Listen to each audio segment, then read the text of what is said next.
concerns we have in science and also in philosophy is, and in religion, is where and how life came to be.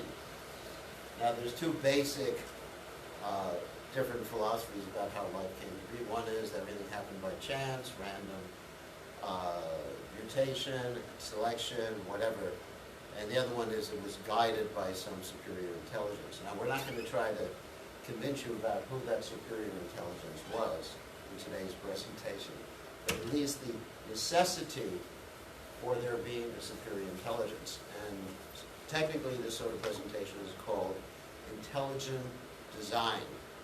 Now, we're not presenting it, as I mentioned, based on any particular religion. Of course, we do have some religious tendencies and connection.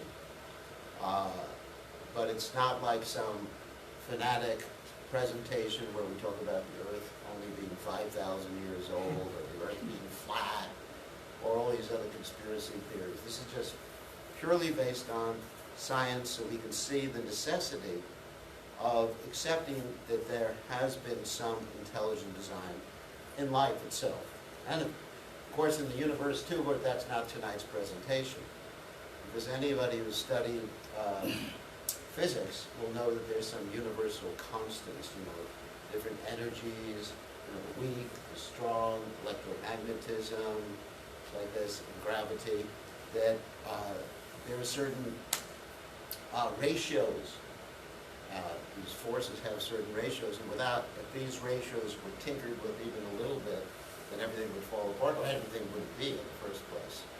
Okay, so let's start this presentation. And of course, this is dedicated to my spiritual preceptor, who is Srila Prabhupada, who came to the Western world in 1965, and I met him in 1971, but he wasn't a scientist.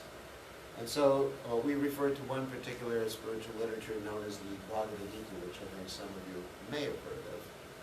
And this Bhagavad Gita describes a certain class of people who say that everything came about by chance, and this is the verse. Bhagavad Gita translation is, they say that this world is unreal with no foundation, no God to control. They said it is produced of sex desire, no cause other than lust. In other words, just combination of, let's say, random changes, mutation, and the interaction between male and female. So there's different ways that we can approach this topic from. One is we can show how there's irreducible complexity with life, which could not come about simply by chance. Another one is that the forces of nature, ratios of the different forces which we mentioned before, are just so specific, they must have been designed. Another one is that information in life itself, which is called DNA, is so specific and much like a computer program that it shows that someone has designed it. And the other one is called the chicken and egg, in other words, how the first life came into existence. So we're going to do number 3 today. So these are the two options.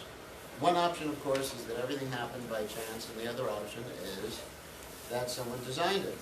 And there's a little die there that's singular for dice in the right-hand slide. And as a follower of the Vedic tradition, our epistemology, and that's a big word. I don't know if many of you here have studied philosophy, but one of the branches of philosophy is epistemology. That means how do you know what you know? There's different ways of knowing what you know. One way is, in Sanskrit, it's called pratyaksha, which means direct perception. Seeing is believing. Another way is anuman, which means deduction, induction, and deduction. And if you don't understand those words, it's all right. I can explain them later if you have any questions. And the third way is called a shabda, or hearing from a higher authority. And most of you at the university are engaged in obtaining knowledge by hearing from your professors who are higher authorities. You don't necessarily do all the experiments and derive all the theories and all the hypotheses yourselves. you actually accept what the professor says. You know, you have this basic understanding that he's probably telling you the truth, probably referring to experiments, investigations that have done before. So obviously in this sort of presentation we're going to talk about Darwin. I think everybody here has heard about Darwin, Charles Darwin. And he embarked on a voyage in a ship called the Beagle. And he went to the Galapagos Islands and he came up with this theory of evolution. And his book is called The Origin of the Species. And in this particular book, he presents that his concept is that life came about and life evolved through chance, mutation and variations within the hereditary scheme. So we're not going to simply criticize him. Actually, he was right to a certain extent. He's right when talking about microevolution.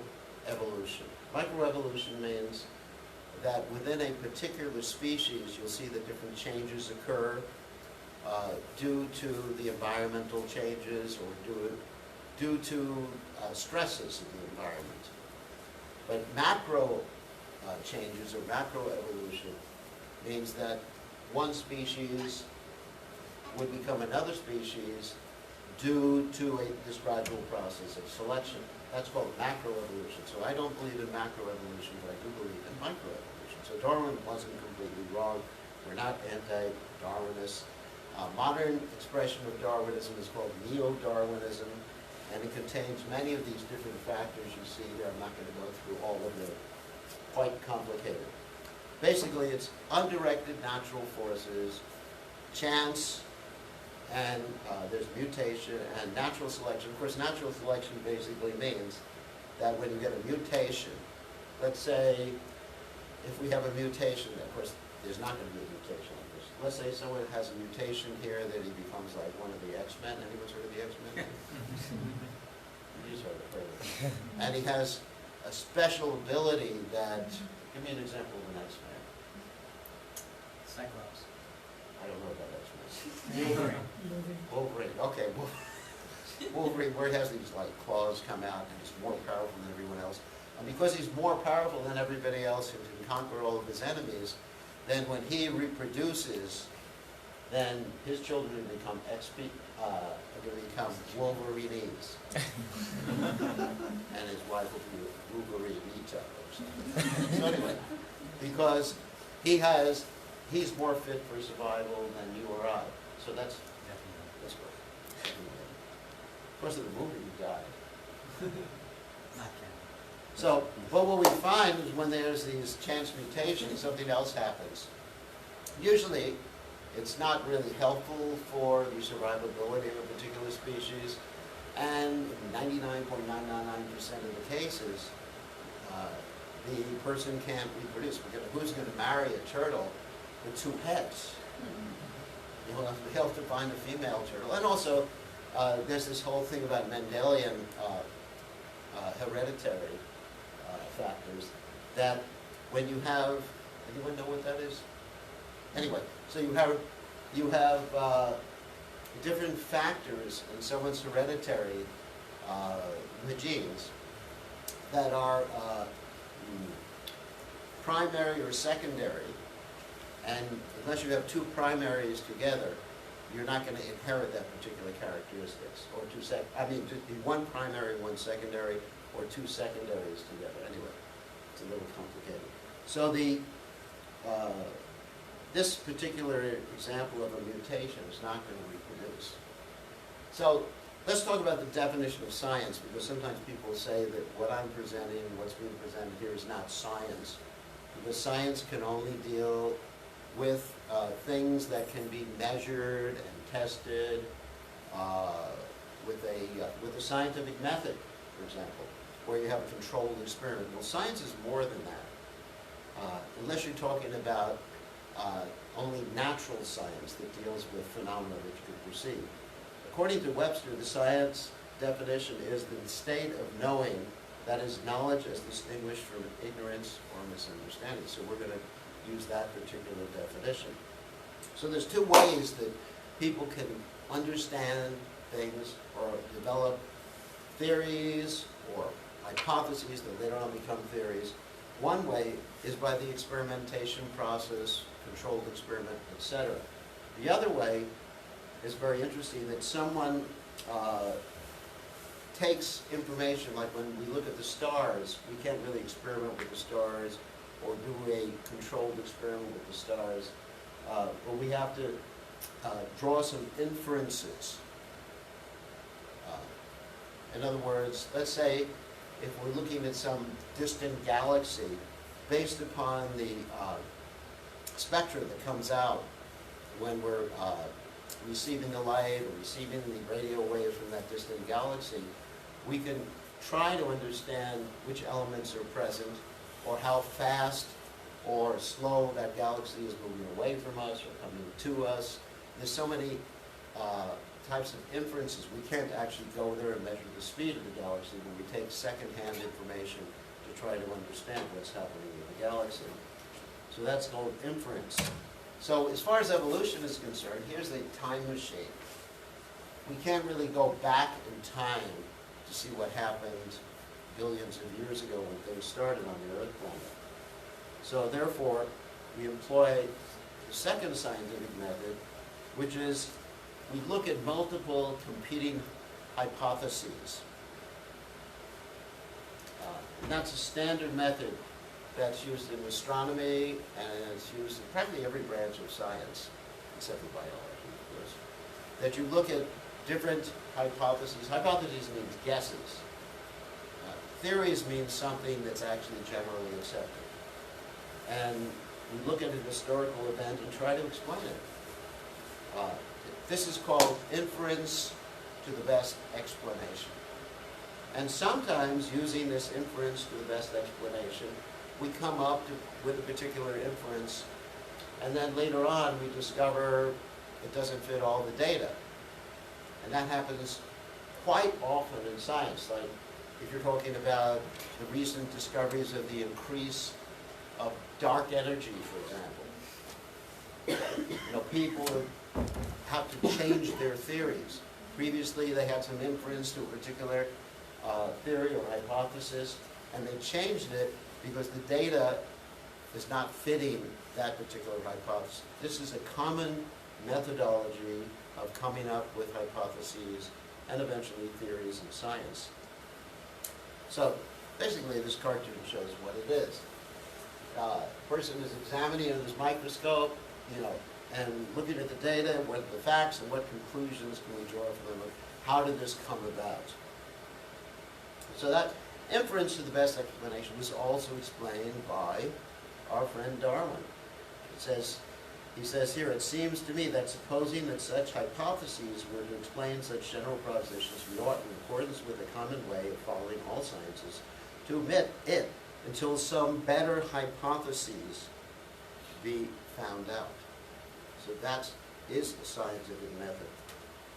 So even in geology, this famous geologist, Charles Lyell, stated that one of the principles of geology is being an attempt to explain the former changes of the Earth's surface by references to causes now in operation. Now, we're not talking about geology at this particular point, but this is the method. We have causes that are now in operation on this Earth planet that we have factually observed, and so we hypothesize that those are the same causes that worked 1,000, 1 billion, 2 billion years ago. Standard stuff. So unfortunately, many biologists ascribe to something called methodological naturalism. What that means is that even if all the evidence points to design, they don't accept it. In fact, if a biologist or anthropologist were to accept it, he'd probably lose his job in the university. There was one film a number of years ago that came out. It was called Expelled, No Intelligence Allowed. Anyone seen that film? very interesting film, in which a number of scientists were interviewed who basically said that perhaps there is intelligent design in life, and basically they lost their jobs. One of them was one of the most prominent persons who worked in the Smithsonian Institution. And he just published, didn't even believe in intelligent design, but he just published an article about intelligent design, and he lost his job. He's blackballed from his occupation.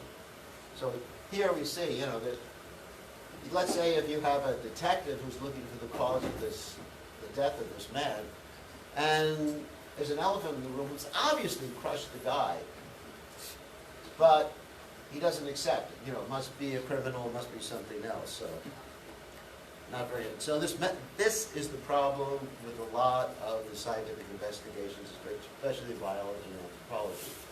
You have an assumption, and based on that assumption, you filter your data. That's called a knowledge filter. Anything that doesn't fit in, or any conclusion you can get from the data that doesn't fit in with your assumption, you throw out. Knowledge filter. So, here's one of my good friends, not really. He's perhaps the most famous person who tries intelligent design, and famous atheist. I'm sure most of you have heard of him. Richard Dawkins. And he said, this is a quote from him, "Biology is the study of complicated things that give the appearance of having been designed for a purpose." So here's the appearance. They're not designed.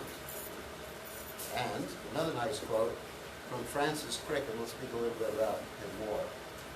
He was one of the discoverers of the double helix of the DNA. And he said, "Biologists must constantly keep in mind that which they see was not designed, but rather evolved." So in other words, it looks like a duck, it quacks like a duck, it's not a duck. You have to constantly keep in mind. What does constantly keep in mind mean? All the time you have to remind yourself, no, it's not designed. This table's not designed. It's not designed. The computer's not designed. Nothing was designed. Anyway, so this is Francis Crick, who later on came out with an interesting speculation. Srila Prabhupada stated that we have to kick out Darwin's philosophy. The reason he did that is because the upshot of Darwin's philosophy is that everything has no meaning in life. Because if you say everything came about by chance, then you're saying we can throw out all moral principles because there's no purpose to life. The only purpose of life is just, survival, just eating, sleeping, and then dying.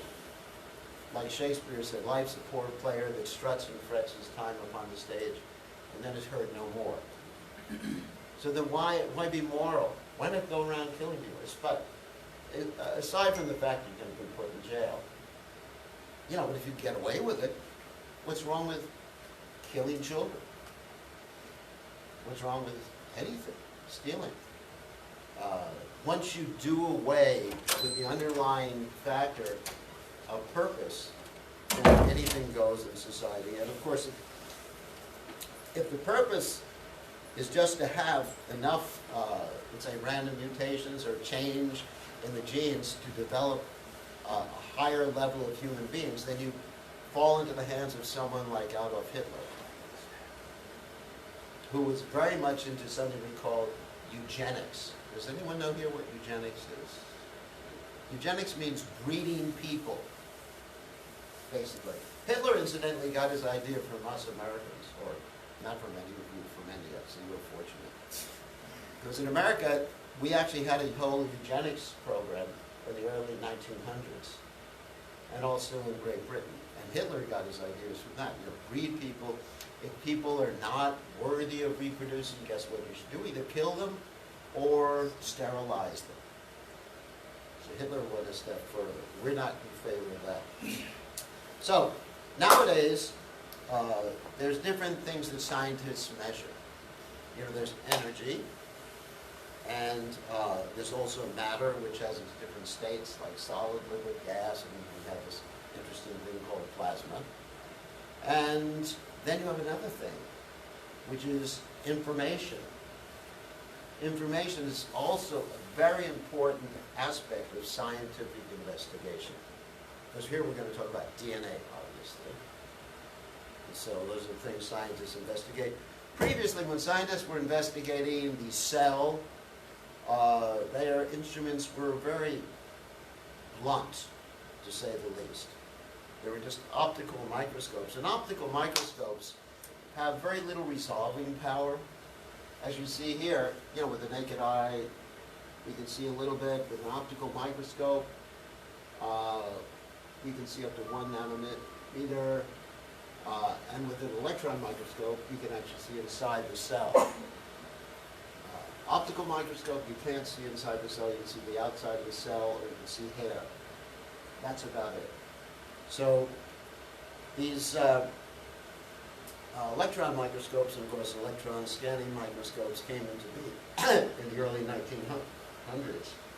And so originally, they thought, this is a famous person, Ernest Haeckel, who thought that the cell was simply, let's say, a shape, it's a homogeneous shape, like mucus or slime, like a blob. That's what everyone thought. It wasn't anything complicated. It was just like some silly putty, whatever. And here's what they thought a cell was. It's one of the many cells in your body. He's not having a good day there. Unhappy cell. Anyway, a blob of protoplasm. And there's been many movies about the blob. Have you seen a movie about that? He's seen all the movies, so that's why I asked him. But as soon as they had these electron microscopes, electron scanning microscopes, they discovered a whole world inside the cell. Like a whole world of different organelles and the cell wall. And there's literally more things happening inside a single cell in a human being than there is happening in the whole United States. More things are happening simultaneously. It's a very well coordinated thing. So inside the cell, right now we're going to talk about protein. So the reason we're talking about protein is DNA actually is instrumental in planning out proteins. A protein molecule, let's explain what this is a strand of amino acids. Any chemistry students here? So you know what I'm talking about. A strand of amino acids that are arranged in a particular sequence. And protein molecules function not only on the basis of how they're arranged, but because of the forces between the molecules, they take on a specific shape. And that shape is because of the forces, and also because of another mechanism inside the cell we're going to talk about in a second, called the Golgi apparatus, which actually shapes those proteins. So these protein molecules are composed of 20 different types of amino acids. Nowadays they say there's 21 amino acids, but that doesn't matter as far as this discussion is concerned. There's 20 different types of those amino acids that do that. And the small protein molecule has 150 amino acids in it, arranged in a specific sequence. Some proteins have thousands of amino acids in a specific sequence. Everything has to be specific, and that's very important because we're going to talk about scientific notation and probability theory and information theory in a second. So there's different types of proteins or functions in different proteins. One is called a motor protein. Like you have on some of the cells, especially the sperm cell in the human being and some of the one-celled creatures, you have this thing called a flagellum, which is like a motor on an outboard boat. And it spins 100,000 revolutions per minute. Pretty fast, isn't it? I don't think most motors in outboard boats spin that fast. I think that friction would cause it.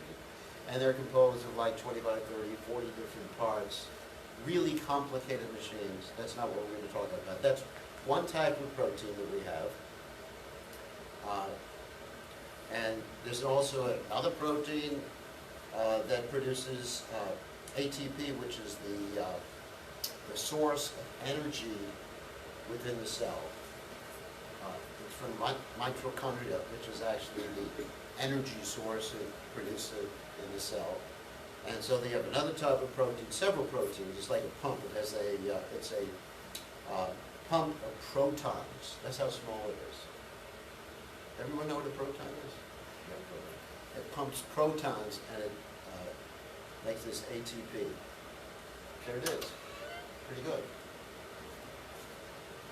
Those are little protons. Has anyone here ever seen a proton? No. No, we haven't, because they're too small to be seen.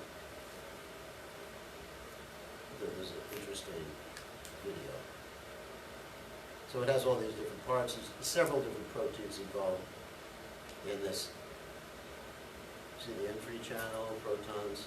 Interesting machine. This is all happening in the cell, in many different mitochondria in the cell, simultaneously. There's also other types of proteins. There's messenger proteins. This is not a picture of a messenger protein. It's a picture of a messenger. The proteins can carry messages from one part of the body or one part of the cell to another. Interesting. And this is not a picture of a protein, but this is a picture of a type of action a protein has, which is called a catalyst. There's catalyst proteins. Catalyst means something that can precipitate a chemical change or some sort of change without being affected itself, like this doctor here. He's not affected by the change. He's just having a good time. So you have proteins that just enjoy themselves and don't really get affected that much. And then you have structural proteins. That means proteins that form a particular structure, either in the cell or in the body. And then here's our nice antibody protein. This is not a protein. They help with the antibodies in the body, protect. Here's a little bit about antibodies, because these are proteins that bind to a specific antigen and produced by B cells, and they tag different invaders in the body, put handcuffs on them, try to keep them away. Here's one particular example. Immunoglobulin G is a type of antibody. It circulates in the blood and recognizes foreign particles that might be harmful. And here's one in action right here. That's going on inside your cell and inside your body. Pretty gruesome, isn't it? Enough to make you nauseous. Anyway, it's a bacteria being attacked.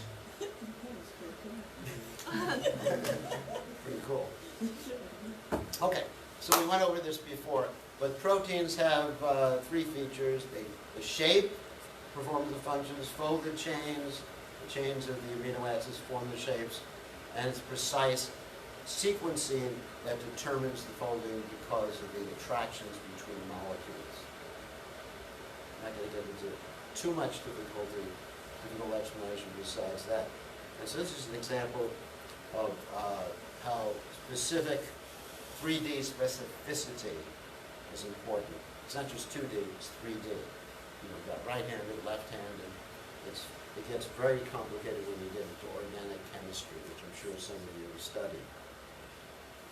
So let's ask a question: how common or rare are functional sequences, that is, proteins amongst all the possible combinations of amino acids? So you've got a lot of different combinations of amino acids, but how many of them are functional, can do something? And you have practically unlimited combinations. So in order to examine that, let's talk about a bicycle lock. Does a bicycle lock have to do with this? Well, usually you have 4 numbers in a bicycle lock, and that means almost 10,000 possible, 10,000 exactly, 10,000 possible combinations.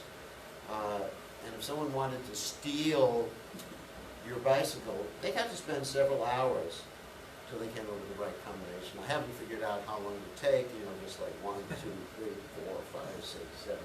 Probably get caught in the meantime. But let's look at a better bicycle lock. There's 10 dials with 10 digits, 10 to the 10th power, for those of you who know scientific notations. That means 10 billion possible combinations. So this bicycle, I worked this one out. The thief tried one combination a second. It would take him as long as 317 days, but at the longest. But in the average, let's say, we went halfway through, he would find in a quicker time 153 days. I think he could have easily paid for the bicycle, worked a job, and got, probably the best bicycle on the planet at that time. So, it's a problem. So, it's like finding a needle, a functional needle in a combinatorial haystack. So,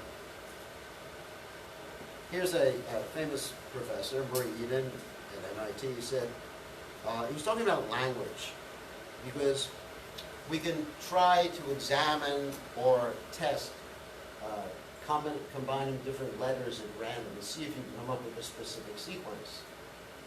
And there's different specific sequences, like from Shakespeare or whatever. I remember when I went to the university, they were talking about the laws of probability, and they said if enough monkeys typed at typewriters for enough time, they'd come up with all the works of Shakespeare. Anyone's heard that? And maybe they would. But still, even if they would, what we're talking about here is so much more improbable. He says, no existing formal language can tolerate random changes with the symbol sequences which express its sentences. Meaning is almost invariably destroyed. And that's just with sentences with 26 letters in the alphabet. So here's the odds of getting a particular combination by chance. You have 150 sites, a small size protein with 20 possible amino acids in each particular site. So that's 20 to 150th power, which is the same as 1 times 10 to the 195th power of possible combinations. There's a lot of possible combinations to come up with just one 150 specific chain. So proteins are also called polypeptides.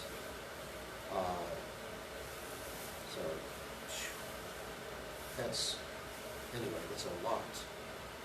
So the chances of finding, here's more information here. The chances of finding a functional protein by chance, any functional protein is chance, is 1 over 10 to the 164th power by chance. And so, to give you an idea of different big numbers like that,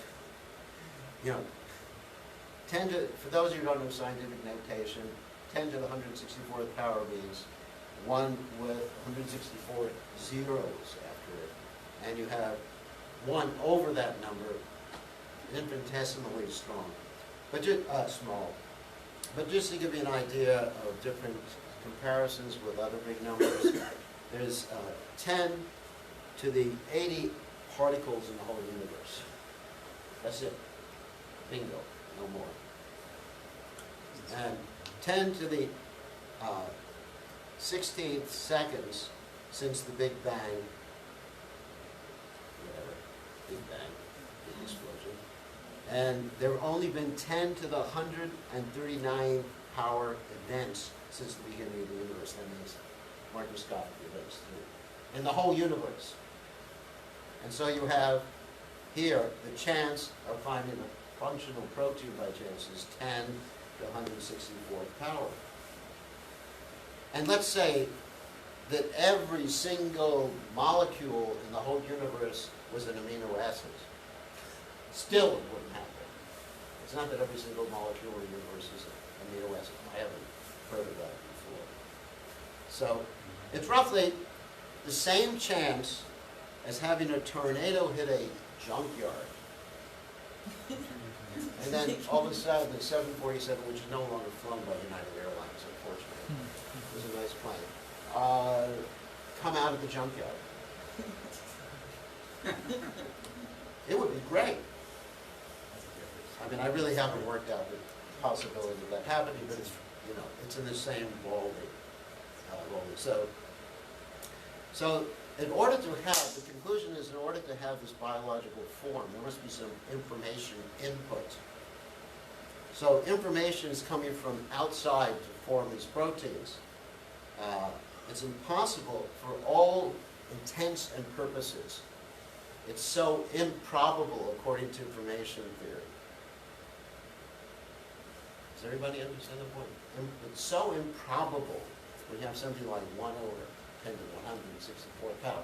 It's so improbable that you can basically say it didn't happen. You know, that's scientific. So you require some code. And so that code is basically coming from something we call DNA. And DNA has like 4 different coding bases, A, C, T, G, and they fit together in different ways. A bonds with T, C bonds with G, but that's not really important for this discussion. And it forms a double helix. So it's exactly the same as computer code. In computer code, you have zeros and ones, and in DNA, you have these 4 different bases. So here's another one from our friend Richard Dawkins. The machine code of the genes is uncannily computer-like. Apart from differences in jargon, the pages of a molecular biology journal might be interchanged with those of a computer engineering journal. That's powerful. What that means, did anybody here knows programming? Okay, you know a little programming? So has any program ever come about, complex program, ever come about by chance? Operating system. Let's take the operating system, you know, this is an operating system of a computer, Windows 10. I don't want that. Sorry about that. I'm against it. It's a closed system. That's an advertisement. I work for Microsoft. So anyway,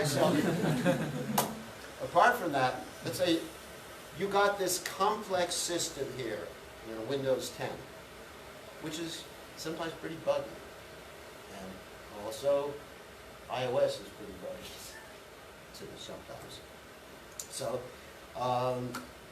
so you have what's going on with the DNA, which is actually more DNA, RNA, which we're going to talk about in a second, which is actually much more complex than the operating system. Do you think there's any possibility that Windows 10 could have come about by chance? Anybody? Any possibility? No. By natural selection? First of all, you can't have natural selection until you have a living entity. Because natural selection means there must be DNA. Does everybody understand what I'm talking about? There must be DNA to have natural selection. And to have DNA, you must have that. So it's like circular reasoning there. The chicken or the egg. You know, how do you have an egg without a chicken? How do you have the chicken without the egg? So nobody's tried to explain practically. Some people have tried to explain, but nobody's come up with theories about how life actually began. So here's a quote from someone who I love. I really do, Bill Gates. And he says, human DNA is like a computer program, but far, far more advanced than any we've ever created. And if he's not an authority, no one is. Okay. And to give you an idea of the coding in DNA, here's the hallmarks of design. You may recognize this from your coding handbooks that you have at the university. Nested coding of information. There's a folders, hierarchical, filing system, distributed storage and retrieval information modules. And one of the arguments that people make against the design hypothesis is that they say, well, what about all that junk DNA? Anyone heard that argument before? There's a lot of junk DNA that doesn't seem to do anything. Well, when they monkeyed with some of that junk DNA and took it out, then the cells didn't reproduce properly, or the different mechanisms within this cell didn't function properly. So there's no real junk DNA. It actually serves a function, just they couldn't figure out what the function was. Anyway, there's design patterns. So junk DNA is the operating system for the computer.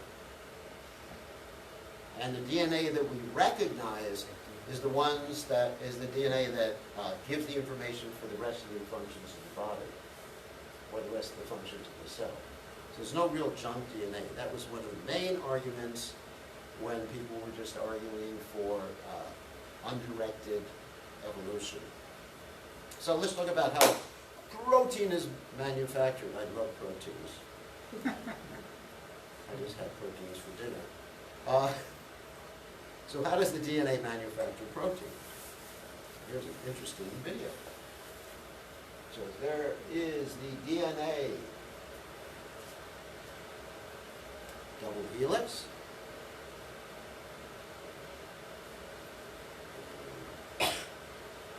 First it gets split in the cell. There's actually proteins that form that do this function. So it's interesting. Not only is the DNA instrumental, so anyway, so this is the making of the copies from the split DNA strands by the messenger RNA. This is all within the nucleus of an animal cell. In the plant cells, things are a little different. Again, the nuclear material is all over the place rather than just combined in one place. Then there's a little hole in the nucleus that knows to let out this messenger RNA out of the nucleus. How does the hole know? That's another protein. It has a brain to it. And that comes out, and then it goes into the ribosomes, who take the messenger RNA, and there's another thing called transfer RNA that transfers the different amino acids into the chain of amino acids that will form a protein. It happens real fast. That happens in every cell. Every cell of your body is happening. There's a lot more things happening too. There's the protein coming out of its little machine, the ribosome. And after it comes out, then it goes into the Golgi apparatus, in which it is shaped and packaged for its particular use. See, here's the protein being folded in a particular way. This is all within the cell. All happened by chance mutation. You know, what can I say? It's packaged and it's let out to perform its particular function. There's so many interesting little machines in the cell. There's another one that's not in this particular video. It's called a kinesin. It has 2 legs, and it walks in the cell carrying different burdens from one part of the cell to the other. Anyone here heard of a kinesin? Yeah, they're really cool little creatures. And it's a protein. It's a protein. And as it's carrying it, if the burden is too heavy, then it gets another one to join it and help it. So here's a depiction of the transcription and translation of DNA into protein in the ribosomes. So that's in the ribosome, that's inside the nucleus, that's the messenger RNA getting the information. And then after it's all manufactured, then it's carried wherever it's supposed to go by the vesicle to another place. And this is the Golgi apparatus, which shapes the proteins.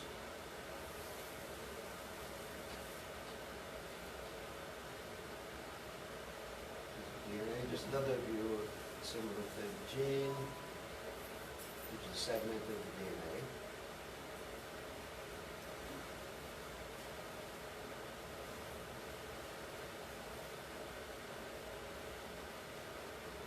I love watching these. Better than science fiction.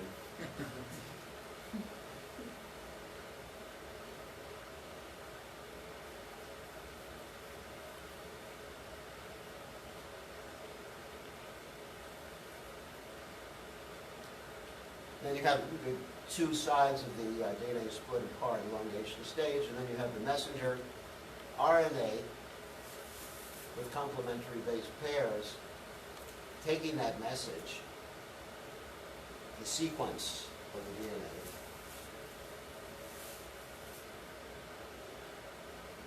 in copies,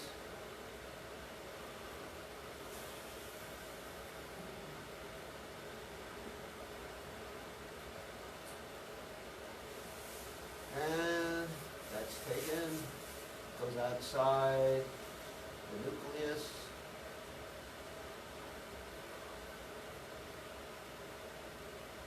and there it is.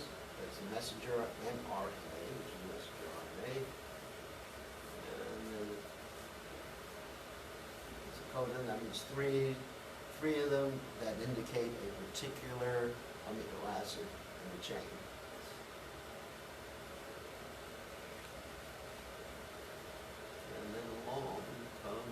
Yeah, there's a particular sequence that indicates the start and a particular sequence that indicates the end of a particular message protein. Then you have the ribosome with two parts, and the amino acid is carried by the transfer RNA. And all of these are proteins that are carrying out these different functions.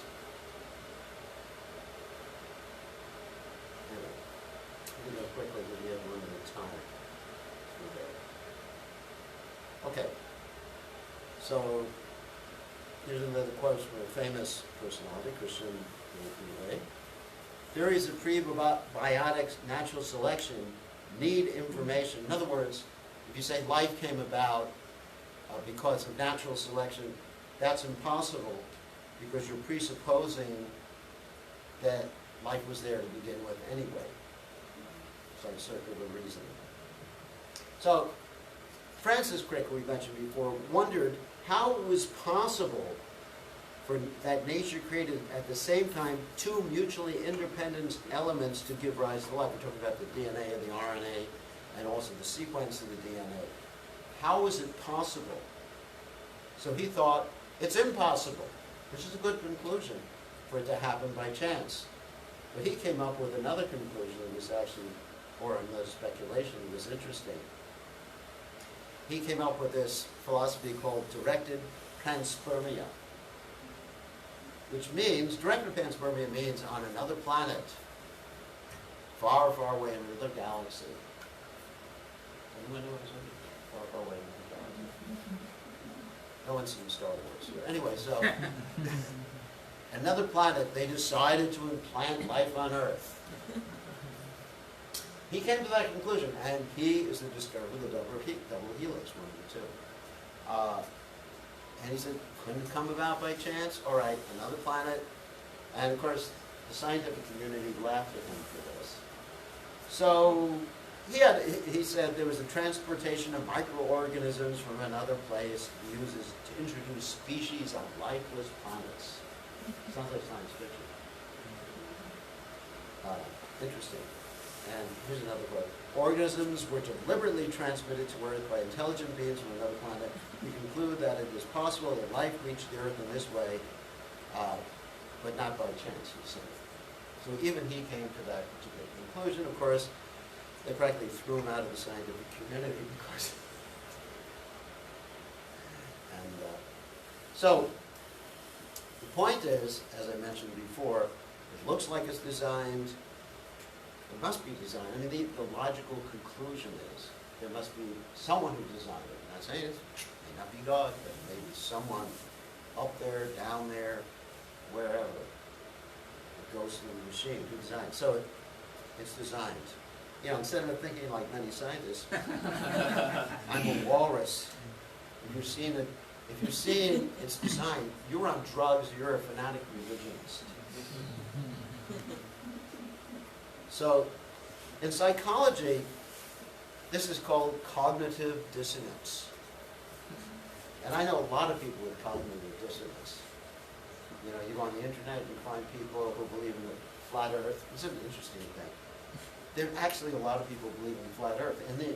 And one time I asked someone who believed in flat earth, how is it we go up in the airplane, we see the curvature of the earth, and, I go around to different countries, and he said, well, in the airplanes, they're so designed with curved windows, and it looks like that. You got a lot of crazy people in this world. You got flat earth people, you got young earth people, the earth came about 5,000 years ago. You got chemtrails people, paranoid people. But I just want to talk about normal people. So, let's see, let's just skip to the next slide. So, of course, in our Krishna consciousness and what I'm teaching, we believe that God, whose name is Krishna, designed everything. And as a teacher, picturing a spiritual message, said I specifically would stay away from religion in this particular presentation, so I'm staying away from religion in this presentation. Just trying to show you that if we do inference to the best possible explanation, the best possible explanation is it's designed, not that it came about by chance. And that's the scientific method. So, keeping it short, any questions about anything I presented? Of course, if you're taking a course in biology, don't talk about intelligent design because you will fail the course. This is for your information. If any of you are caught or killed, I will disavow any knowledge of your actions. What? In one of your first slides, it said that an aspect of the scientific method is to suppose that the world, to assume what has happened in history. Now, to assume the mechanisms that are occurring today are the same type of method. That's an assumption. Science means you have to assume certain things you can't test. Right. Like you assume the laws of nature are the same at the other end of the galaxy as they are here. You have to make those assumptions.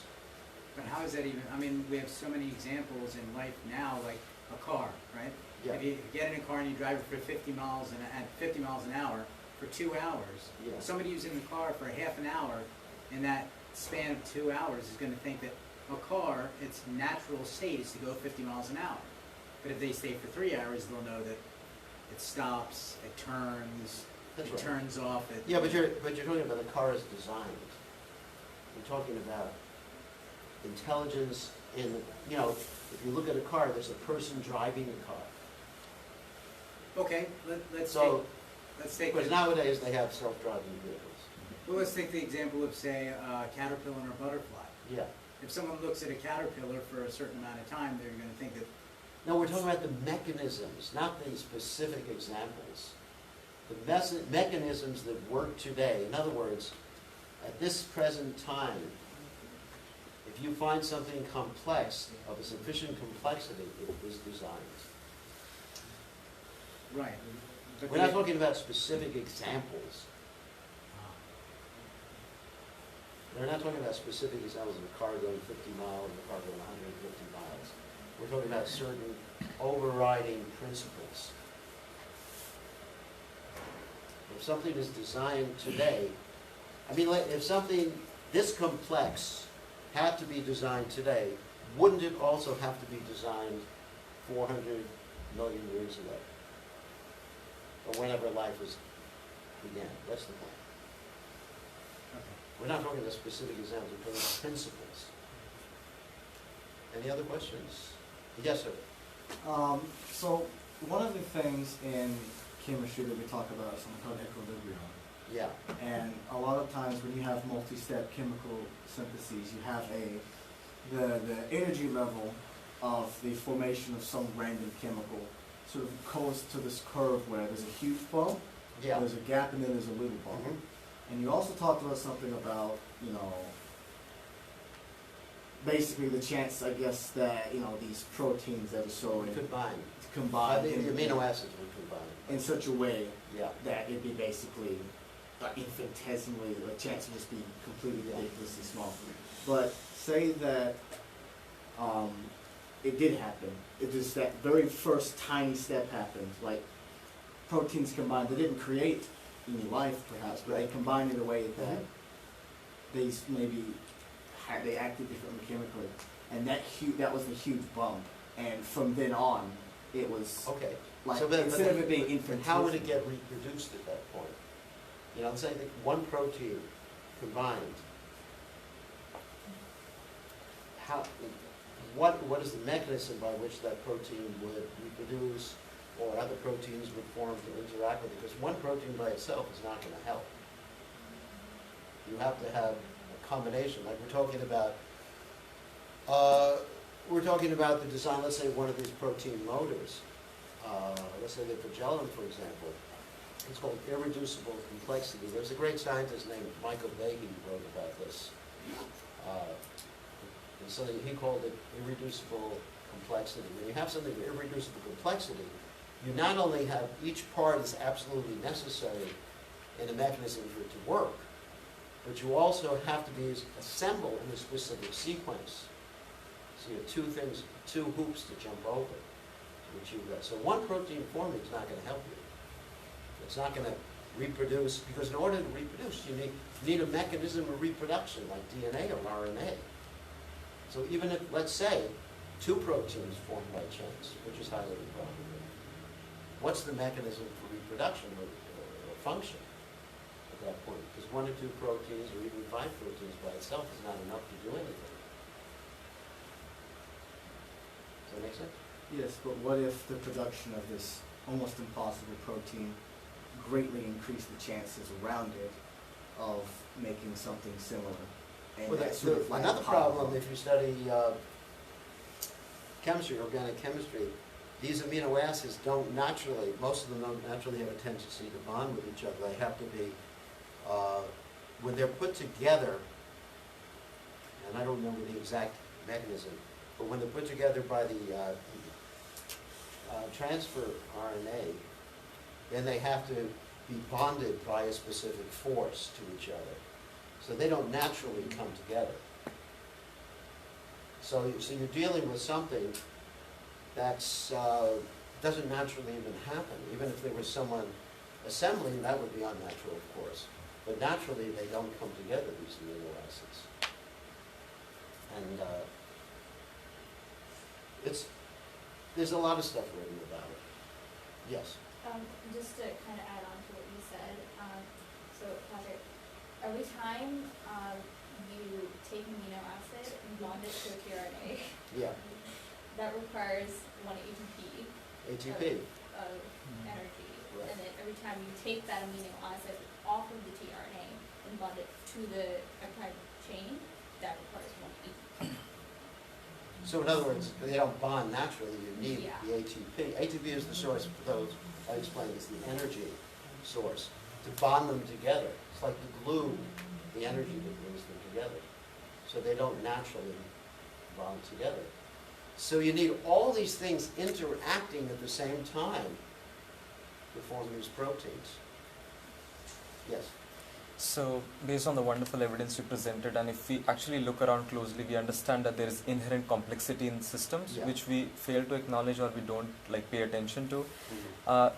And if we take that as a hypothesis, move forward, it brings us to at least one possibility that there has to be a very intelligent designer Right. or a supreme personality or whatever. Why is it so hard for most of us? That's where it comes. Yes, everybody's free to think about whether there is a intelligent being or not. But why is it so hard for most of us to actually even acknowledge or even take up that option? Most of us, it's like it goes away from science and suddenly it falls into another category. So is this like a nature which we have? I think if you look at the history, and we're going back into European history, the interaction between science and religion, and there's been a lot of negative stuff that's happening, Galileo, Copernicus, and there's been, at a certain point they were all working together. Actually, Galileo and Copernicus did believe in God. But that at a certain point there developed, at least in European history, an animosity between the two. Because in the beginning, in Europe, you had the Dark Ages in which science was just completely neglected, considered demoniac, and I guess if you were a scientist, you'd be burned at the stake for being a witch. or something like that. And then gradually, this concept, anti-religious concept, took over the universities and the scientific fields. And it's a bias that's there due to historical dynamics that occur. I think if you read about it, read some history of the interaction between science and religion, you'll see that. And also because many religious people tend to be absolute fanatics. You know, they may believe, as I said before, that the earth is only 5,000 years old. You know, this is also another form of cognitive dissonance, where you don't accept the evidence. Yeah. You know, whether it's archaeological evidence, anthropological evidence, it's there. You know, there is definitely evidence in the earth, geological evidence of different, let's say, simpler species being there in the beginning, and then the species becoming more complex and more complex. And you can't ignore that. You know, even if your religious belief is different, you should not ignore what you're seeing and what's discovered by the scientists. And I think that's a problem, that people in religion tend to also have cognitive dissonance. Okay. Makes sense. So there's, you know, you got people on both sides who are subject to that dynamic. Yes? I was thinking in chemistry, we learned that most things happen because of electrostatics. Like electrons are attracted Right. to protons, and it's the reason why reactions happen. It's the reason why molecules are built, even really complex molecules that wouldn't have been built by chance. I was wondering if that also related to how proteins are built. Well, did you ever study organic chemistry? I'm in that right now. Yeah, organic chemistry works a little bit different than inorganic chemistry. And these protein molecules, as we were mentioning before, will not come together. The amino acids will not form protein molecules by themselves unless, as was mentioned, you have the energy, the ATP that is brought in there to put them together. And even if they did join, the possibility of them becoming functional proteins, let's say they did join spontaneously, then at the same time, it's not all, even if you have the right sequence, there's left-handed and right-handed proteins, and half of them don't work in organic chemistry, and half of them do work. So you eliminated half of the possible combinations anyway. So, yeah. So any other questions or comments? Yes? So if everyone in the world starts believing that there is a God, so what will they do? Believing with what? If they start believing that there is some supreme being who designed the whole world. Or at least from another If planet. they start believing From another, this at least from sounds another different. planet they send some life. But then the question arises, you're just pushing back the question, like who designed the life on the other question, on the other No, planet? but what will they do with that information? We can hypothetically believe that everyone believes in God. What will they do with that information? Well, I think there has to be a non-sectarian understanding. And all right, let's call the designer God, because, Like if every one of us or believe that, design. okay, Let's call there is a designer. God. I don't want to get into the religious field right now. Let's call, you know, the supreme chemist, the supreme biochemist, you know. So, or somebody up there, or whatever. So, what if everybody believed their design? Then they would look. The implication is that they would probably try to find some basic ethical or moral principles that apply across the board in human society. And they would respect, there's other things, they would respect everything that has been designed, like all life forms. And I don't know if we've had such a problem with global warming, apart from our President of the United States. You know, I think people would begin to understand there's a purpose in life. Because when you have someone who designs, they design for a specific purpose. And then people would look and try to figure out what that purpose is. And I don't want to impose, you know, my purpose based upon my culture or religious background on you, but there is a purpose. How will they find it? And life should be based on more than just reproducing and bettering our gene pool. You know, that's the reason, I mean, just a little personal stuff about myself. The reason I'm doing this is that I was asking that question when I was in the university. What is the purpose of life? You know, basically I was studying physics, not biology. Physics and engineering. And I thought my professors could answer that question with the unified field equation, which they still haven't come up with. So, of course, that was the answer. If they came up with the unified field equation, that would be purpose, that would be how rather than why. So, but I was very disappointed at the university, because none of my professors had the knowledge that I was seeking. Even the knowledge that they were giving was changing radically every year. I remember one professor saying, you know, this is our theory this year, but and last year we had a different theory, but that's okay because next year we're going to have a different theory too. This is in physics. I'm not talking about biology, this is in physics. I said, oh my God, or not God, sorry. Oh my designer. So, I was thinking, what am I doing? And so I embarked on a search for trying to find out the purpose of life.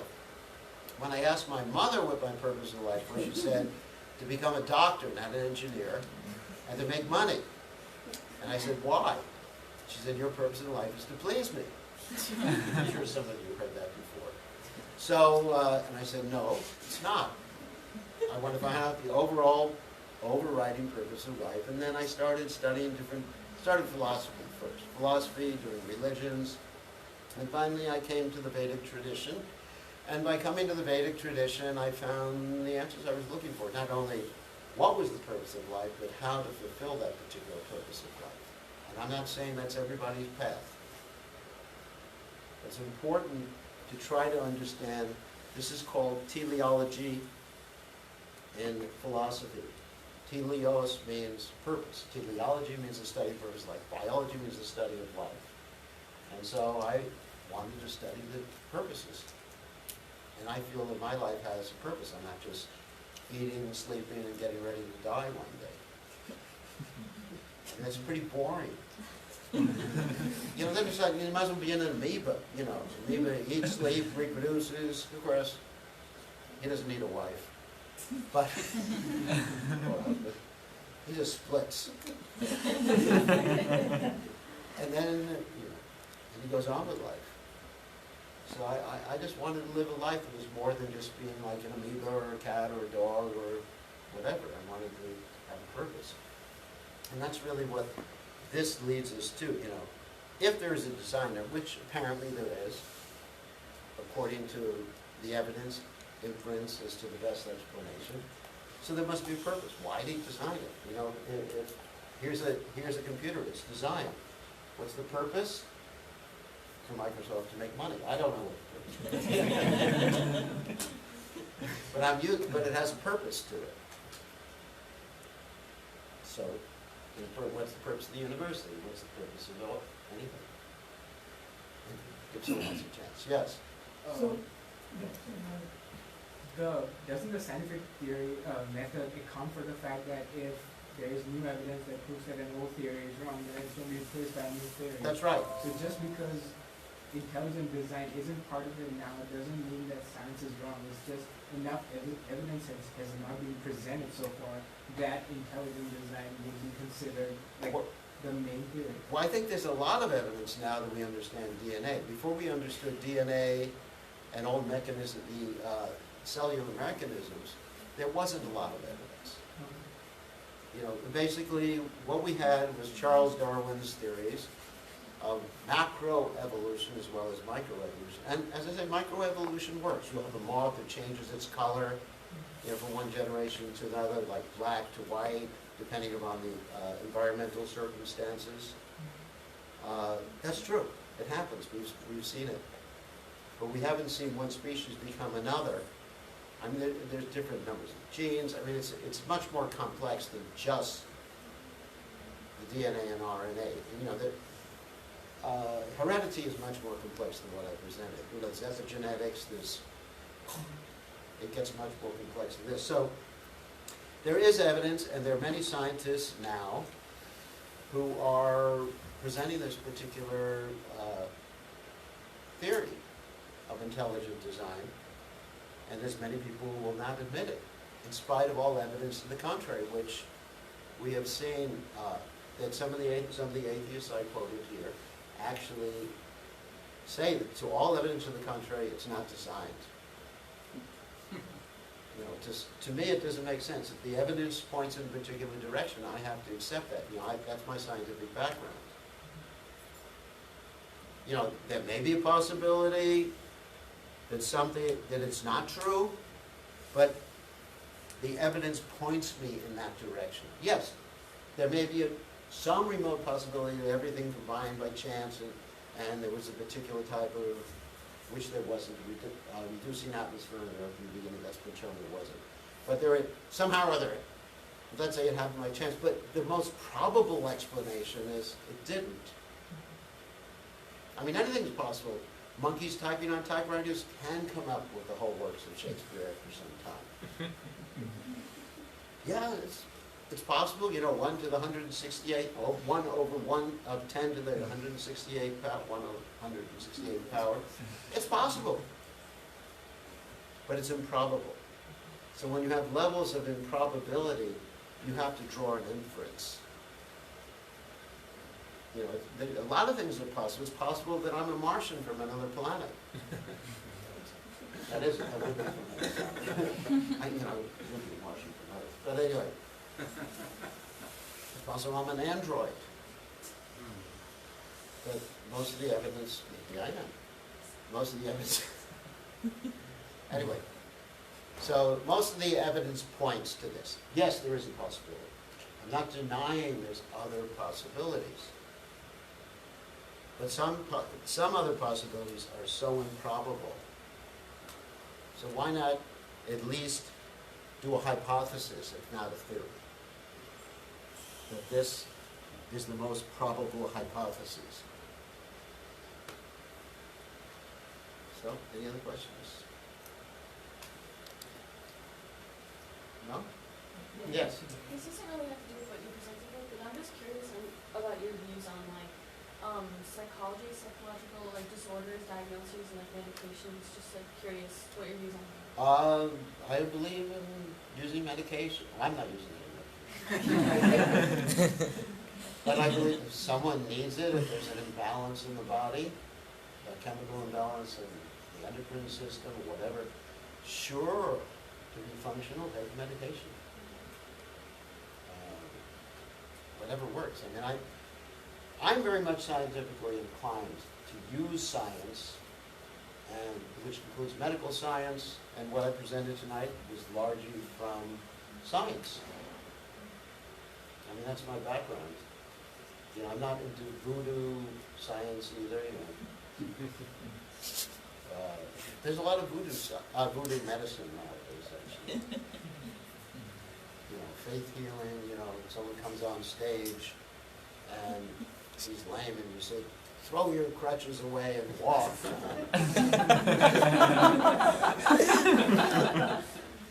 I would say, you know, just keep the crutches and get an operation.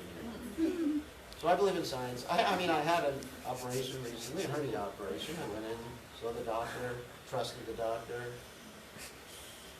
I use computers all the time. You know, science has helped us a lot. I'm not anti-vaccination. When I was young, I knew a lot of people who had polio. And polio is pretty much gone now because of vaccinations. So I'm really in favor of science, applied science. And using science, the more we utilize science and scientific investigation, the more we become convinced of the complexity of everything in this world. Even in the summertime, even forget about organic chemistry, but let you talk inorganic chemistry. You know, the complexity of what's happening, you know, with the different forces in nature that we talked about, gravity, electromagnetism, and the weak and the strong. I mean, it's just so complex how these things interact with each other. I just become more and more convinced that someone planned it out. And you talk about a big bang, you know, a big bang. That means something came from nothing. You know, there was this singularity and everything just like popped into being. To me, that doesn't make sense unless there's something that caused it. You know, everything has a cause. And of course, then you can also ask, you know, does your designer also have a cause? I mean, we go to that extent too. But what I believe is that there is a realm outside of the causal universe which actually spurred everything into action and started the Big Bang. I believe in the Big Bang. And the universe is expanding at a greater rate all the time. Dark energy. There's a big energetic designer out there pouring energy into the universe. You know, that's dark energy. I mean, nobody's seen dark energy, nobody's seen dark matter. But you infer its existence. There's the inference against, right? You infer its existence because of what you perceive, right? I mean, I believe there's dark energy. I believe there must be. Because things are expanding at an ever-increasing rate in the universe. I haven't seen it. So a lot of things we haven't seen that we infer the existence of. That's science. Okay, so I think we've overstayed our welcome. So, What happens now? thank you so much. Let's thank